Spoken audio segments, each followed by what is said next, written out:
आज एक शेयर जिसके नतीजे तो अच्छे थे, बावजूद उसके वो एक्सीडेंट का शिकार हुआ है और वो है वायर एंड केबल वाली कंपनी केईआई इंडस्ट्रीज। शेयर 5% गिर गया, जबकि हमने देखा कि प्रॉफिट के नंबर, रेवेन्यू के नंबर काफ़ी अच्छे थे। लेकिन शेयर गिरा क्यों, ये बताने के लिए हमारी सहयोगी स्नेही जुड़ गई हैं। स्नेही, अच्छे नंबर और एक्सपेक्टेशंस ये थे कि शेयर आज चलेगा, लेकिन ये शेयर आज गिरावट का शिकार हो गया। क्या रीजन है इसके पीछे? क्या मार्जिन ही वो ट्रिगर बन गया?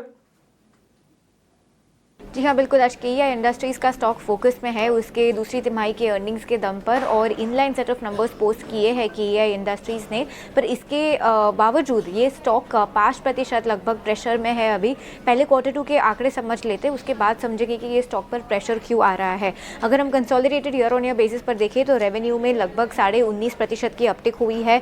एस्टिमेट से बिल्कुल इनलाइन है। कैलकुलेटेड एबिटा भी 270 करोड़ पर आया है। एस्टिमेट से हल्का सा कम है, बट ज़्यादा इनलाइन कह सकते हैं इसको। नेट प्रॉफिट 203 करोड़ आया है, 31% ईयर ऑन ईयर अपटिक है यहाँ पर। अब एबिटा मार्जिन के बारे में बात करते हैं। हमारे कैलकुलेशन के मुताबिक ये आंकड़ा आया है 9.9% पर, जो कि पिछले क्वार्टर में पिछले साल 9.8% था। तो हल्का सा एक अपटिक है यहाँ पर याद रखिएगा, मैनेजमेंट ने अपने गाइडेंस में कहा था कि 10.5 से 11% के बीच में वो ये गाइडेंस का मार्जिन का नंबर देखना पसंद करेंगे, और ये आया है 9.9% पर। तो हल्का सा मार्जिन प्रेशर है। और कमोडिटी प्राइसेस, जो कॉपर उनका मेन रॉ मटेरियल होता है, कॉपर के प्राइसेस में बहुत एक अपटिक हमें रीसेंट टाइम्स में देखने को मिली है, और इसका असर, इसका प्रभाव और इसका दबाव हमें Q2 के अर्निंग्स पर भी देखने को मिला है। सेगमेंट रेवेन्यू के बारे में बात करें तो केबल्स एंड वायर्स का 2626 करोड़ पर आया है आंकड़ा, इनलाइन हमारी उम्मीद से। स्टेनलेस स्टील वायर हमारी उम्मीद से काफ़ी कम है, 54 करोड़ के आसपास आया है नंबर। हमारी उम्मीद थी 64.5 करोड़।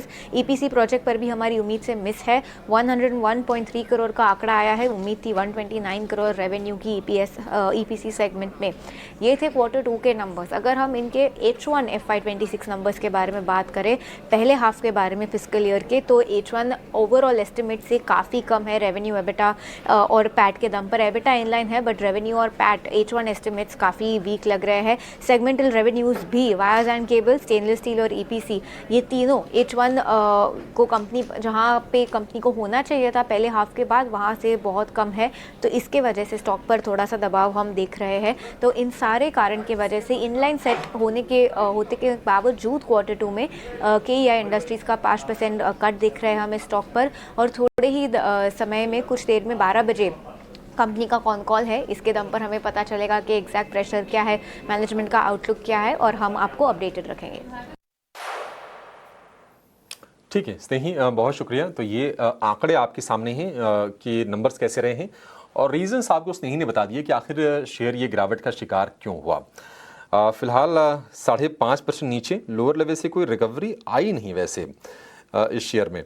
और वैसे भी हम देख रहे थे कि नतीजों से पहले अगर 7-8 सत्र में एक सत्र में शेयर गिरावट का शिकार हुआ था, अदरवाइज ये शेयर एक तरफा चला भी था। तो थोड़ी बहुत हो सकता है उसके चलते भी प्रॉफिट टेकिंग आ रही होगी केईआई इंडस्ट्रीज़ के शेयर में। एक